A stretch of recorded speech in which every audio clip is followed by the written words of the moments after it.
สวัสดีทุกคนรู้ระบบว่าความเป็นมาของพรีเมียร์ลีกเป็นมาแนวใดวันนี้มีคำตอบ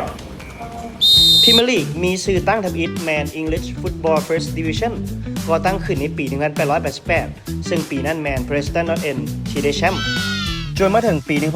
1992 แรกเริ่มของยุคพรีเมียร์ลีกจัดขึ้นในวันที่ 15 เดือนสิงหาและทีมที่เป็นแชมป์พรีเมียร์ลีกได้แก่แมนเชสเตอร์ยูไนเต็ดซึ่งมีซะ2ทีมที่เข้าร่วมสิ่งที่เฮ็ดให้พรีเมียร์ลีกเป็นที่รู้จักหลายขึ้นแม่นย้อนโทรทัศน์เป็นหนึ่งเหตุผลที่พรีเมียร์ลีกเติบโตอย่างมหาศาลก่อนเริ่มลีกใหม่สกายได้ซื้อลิขสิทธิ์ถ่ายทอดสดในราคา304ล้านปอนด์ซึ่งถือว่ามหาศาลหลายในตอนนั้น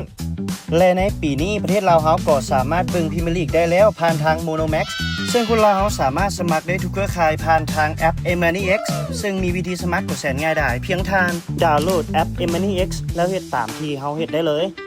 ทางแอปก็จะมีแพ็กเกจให้เราเลือกหลากหลายถึง4แพ็กเกจด้วยกันเห็นบ่ทุกคนเพียงแต่เท่านี้พวกเราก็สามารถเบิ่งพรีเมียร์ลีกได้แบบจุใจได้แล้วไปสมัครกันหลายๆได้ทุกคน